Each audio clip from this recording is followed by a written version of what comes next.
네, 오늘 금요일이고 이제 예레미야서 17장에서 20장까지의 이제 말씀을 읽었습니다.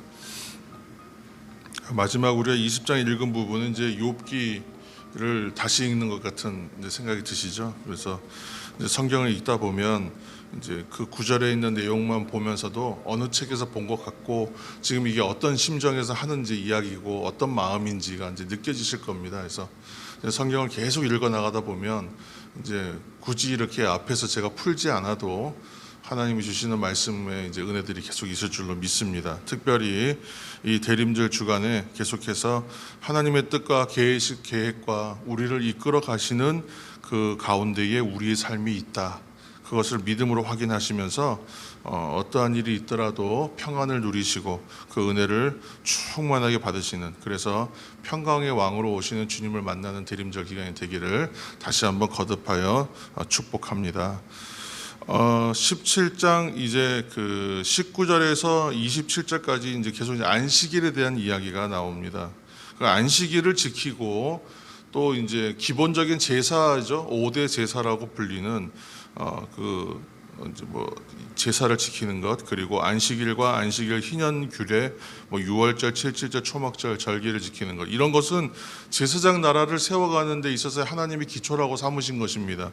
오늘날로 따지면 주일 성수하고 예배들을 지키고 이렇게 하는 것들과 이제 우리가 약간 대비하여 볼 수 있지만 바로 그렇게 적용하기는 좀 간단하지는 않습니다만, 이때에 5대 제사라 하면 이제 번제, 소제, 화목제, 속죄제, 속건제 드리는 제사를 말하는 것이고, 지금 이제 여기서 안식일은 안식일과 안식일 규례, 또 안식일과 희년 규례, 또 유월절, 칠칠절, 초막절 같은 절기를 지키는 것을 이제 다 포괄하여 이제 우리가 생각해야 할 것입니다. 그런데 남유다는 지금 이제 왜 이 이야기가 나오냐면 이미 이 안식일에 대한 개념 자체가 다 무너져 있는 거죠. 그래서 하나님께서 제사도 받지 않으시고 이 안식일에 대한 얘기도 하시는 거예요 지금. 그래서 안식일에 대한 이 본문은 예레미야의 설교입니다. 설교인데 안식일에는 일을 중단하라고 지금 얘기하는 거잖아요. 그리고 그러나 거룩하게 지키라. 안식일을 지켜야 하는 이유가 무엇인가? 그래서 이제 얘기하시면서 이제 27절, 24절에서 26절이 순종에 대한 얘기, 그것으로 인한 축복이 있다면 27절은 불순종으로 인한 심판이 있다. 이제 간단하게 대비해서 이제 보여줍니다. 근데 왜 이 안식일의 규정을 강조하는가? 안식일의 규정을 강조하는가? 사실 이제 안식과 안식일의 개념은 천지창조하셨던 하나님의 최초의 질서였잖아요. 그래서 하나님 그 자체라고 보시면 돼요. 그래서 우리가 지금 궁극적으로 성도가 얻게 되는 복이라고 하는 것은 평안의 은혜를 누리며 결국은 안식에 들어가는 것. 그래서 우리가 있어야 할 자리로 돌아감으로 인하여 얻게 되는 세상에서 얻을 수 없는 그런 만족감을 누리는 자리, 그것이 이제 안식의 자리라고 얘기하는데, 그 안식일은 천지창조하실 때부터 하나님의 질서인데, 이 안식일을 지키는 것은 단지 그냥 일하지 않는 것이 아니라 그 의미를 좀 생각하라. 그래서 하나님의 뜻에 순종해서 자신의 생명을 주인 되신 하나님께 다시 돌려드린다. 하나님이 주신 생명, 우리가 지금 그 봉헌할 때의 의미를 얘기할 때 전부가 하나님으로 주신 것인데 그 가운데 일부를 내어 모든 것이 하나님의 것입니다라고 우리의 믿음의 고백을 드리고 우리의 신앙의 고백을 드리는 것처럼, 지금 안식일을 지키라는 것은 생명 자체가 하나님이 주신 것이다 라고 얘기하면서 이 생명을 안식일을 맞아 모든 일을 쉬는 거예요. 내 능력과 내 일의 방법들을 다 포기하고 내려놓고 하나님께서 전적으로 하시는 것입니다. 그리고 하나님이 주신 생명입니다. 생명을 돌려드립니다. 그런 의미였다는 거예요, 안식일이. 그런데 그 안식일 자체가 무너졌다. 예배가 무너졌고 제사가 무너졌다. 그러니까 지금 이거는 뭘 말할 수 있는 상황이 안 되는 거죠. 어떻게 할 수가 없다는 거예요. 지금 다 무너졌기 때문에. 그래서 매 7일차가 되면 자신의 모든 권리를 포기하고 하나님의 주권을 인정하라. 지금 이제 그 메시지를 설교로 지금 하고 있는 것입니다. 안식일 규례를 얘기하면서. 그래서 25절, 26절 이제 보시면 이제 축복은 회복을 경험하게 된다. 그리고 소망이 회복되고 축복이 주어진다. 그래서 이것이 있기 때문에 세상과 나의 방법, 세상의 방법, 나의 방법들을 의지하는 그런 마음을 포기하고 오직 하나님의 주권을 인정하라. 그것으로 말미암아 다시 새롭게 되자. 이제 그런 의미죠. 그러니까 우리가 주일의 의미도 여기에서 찾을 수 있을 것 같아요. 그래서 주일날 주일 성수를 하는 것은 율법적인 것이 아니다, 규칙이 아니다.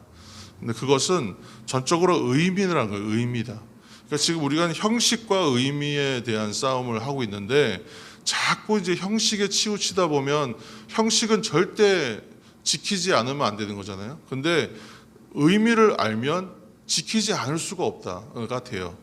왜냐하면 혹시 형식적인 부분에서의 어떤 상황이 있어서 범하더라도 그것은 내가 의미를 침범하거나 의미를 몰라서 그러는 게 아니거든요. 중요한 거는 의미를 아는 게 중요하고 그 다음에 그 의미와 마음과 신앙의 고백들이 형식적인 것으로 드러나는 것이지 그 형식 자체가 의미일 수는 없다는 겁니다. 그래서 지금 이제 안식일의 규례에 대해서 얘기하지만 사실은 안식일의 정신이 중요하다라고 말하고 있는 것이죠. 그리고 나서 이제 18장에 이제 말씀이 나오는데 18장에 이제 1절부터 6절까지가 토기장의 비유, 유명한 토기장의 비유가 나옵니다. 그런데 그 가운데에 이제 6절 말씀 우리가 한 절 읽겠습니다. 18장 6절. 18장 6절입니다. 함께 읽겠습니다. 6절.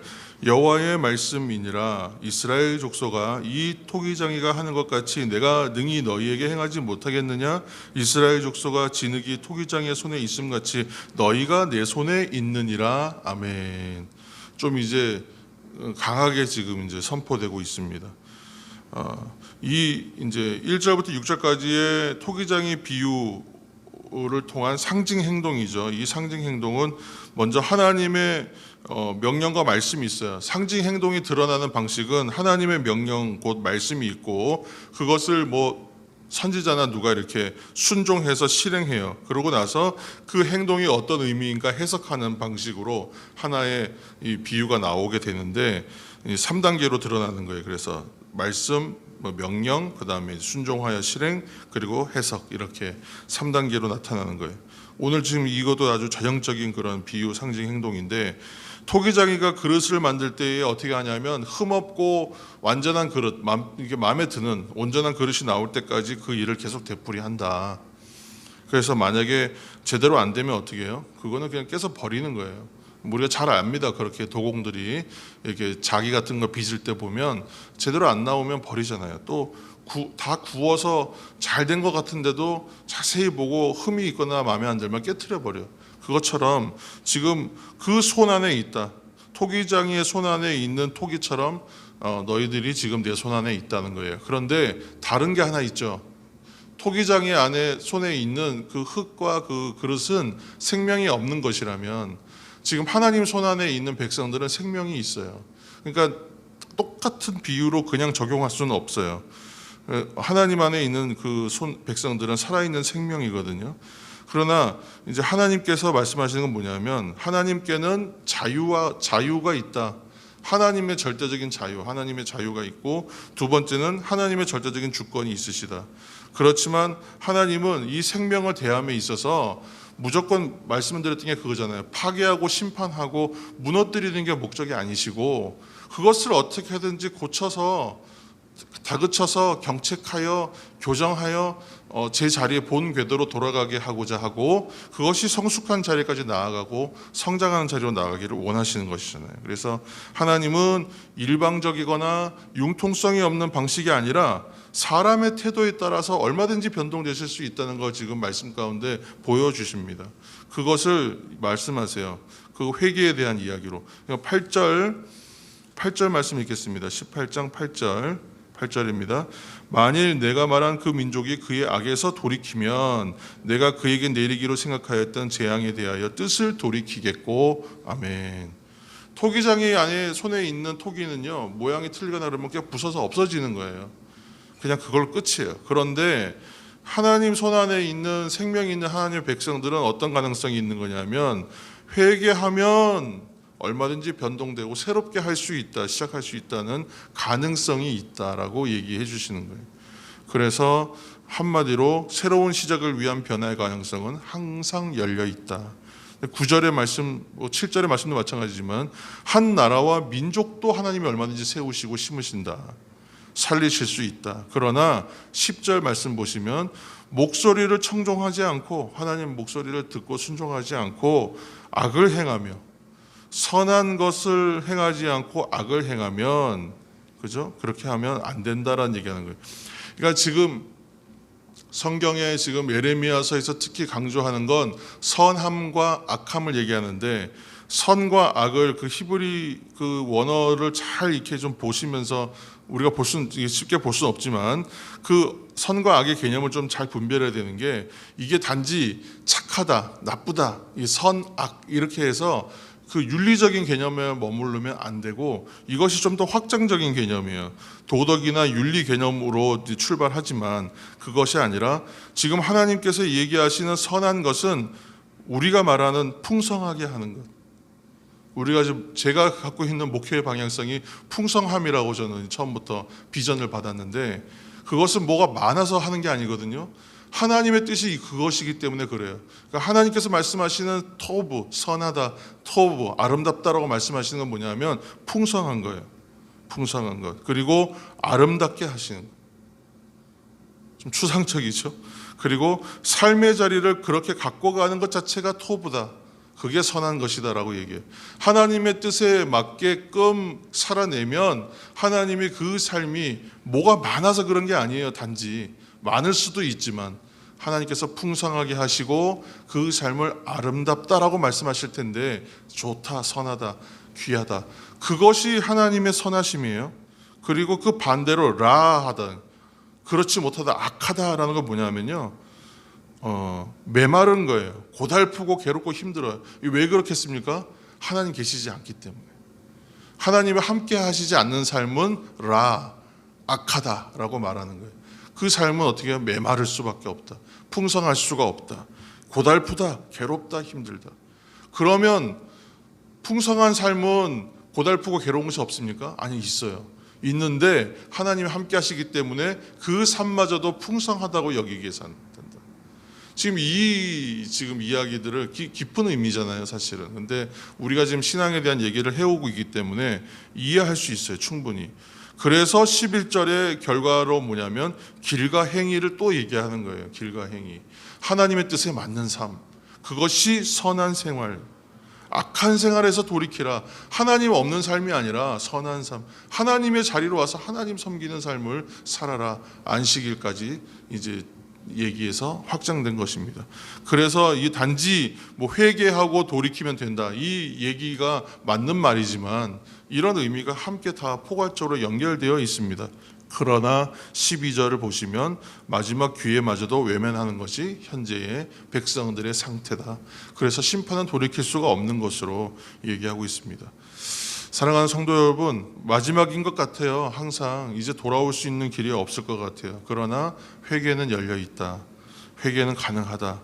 또한 우리가 이런 회개함으로 사는 삶은요, 내가 무슨 죄를 짓고 잘못이 있어서 그러는 것이 아니라 항상 내가 있어야 되는 자리로 돌아가기 위한 운동 같은 거예요. 하나의 제자리를 찾기 위한 운동력 같은, 반작용 같은 겁니다. 그래서 그 삶의 자리로 한 번씩 돌이켜서 그 나아가는 것이 변화인데 그 변화가 우리가 말하는 새로운 변화예요. 항상 그 삶의 문의 자리를 하나씩 통과할 때마다 새롭게 하시는 길, 살게 하시는 길, 새롭고 산 길이 되신 생명의 길로 우리가 회복되는 것이기 때문에 그때마다 성숙하고 성숙한 거예요. 그러니까 이 의미가 지금 제가 굉장히 복잡하고 어렵게 얘기했지만 또 간단하게 말하긴 참 쉽지 않아서 이렇게 말할 수밖에 없습니다. 그런데 이 의미들을 깨달아가는 거예요. 신앙의 자리는. 하나님께서 오늘 또 나를 한 발짝 새로운 길로 인도하시는구나. 내가 가만히 있는데 한 발짝 나는 게 아니라 내가 돌이키는 작용이 필요해요. 하나님 뜻이 무엇인가 해서 길과 행위를 바르게 하여 하나님 자리로 나아가고 그 반작용을 통하여 하나의 문을 또 열고 나가는 것과 같은, 그래서 제가 한 발자국 한 계단이라는 표현을 좋아하는 것입니다. 여러분, 이 새벽도 이 예레미야서 말씀 이제 우리가 다 보지 못했지만 이 부분에서 이 말씀을 발견하시면서 주일은 왜 우리가 성수해야 하는가, 왜 예배로 나아가야 하는가? 왜 하나님의 말씀을 읽어야 하는가? 왜 기도해야 하는가? 왜 하나님 뜻 안에 있으라고 말하는가? 하나님 앞에서 삶을 살고 그리스도 안에 삶을 살아야 된다고 얘기하는가를, 그 의미들을 자꾸 발견해 가시는 저와 여러분 되시기를 예수님의 이름으로 축원합니다. 함께 기도하겠습니다. 함께 기도하실 때에 오늘 이 말씀들의 의미들을 잘 생각하시면서 하나님께서 자꾸 우리가 머리로 남기려고 하지 말고 하나님 주시는 마음을 붙잡으시길 바랍니다. 마음에서 우러나오는 한 가지 생각, 그 감정과 그 메시지들을 붙잡으셔서 기도했으면 좋겠습니다. 함께 기도하며 나아갈 때에 하나님 늘 회개는 열려 있고 하나님의 자리로 나아가게 하시는 그것이 바로 하나님의 은혜인 줄로 믿습니다. 또 나아가면 또 한 발자국 나가고 또 문을 하나 열고 새로운 길로 접어들어서 또 이제 한번 내가 성장하는 모습이 또 나타나게 될 줄 믿습니다. 하나님 인도하여 주옵소서. 하나님 인도하여 주옵소서. 그렇게 말씀에 의지하시면서 함께 기도하시고 또 중보하며 하나님의 은혜의 자리로 나아가겠습니다. 통성으로 함께 기도하시겠습니다.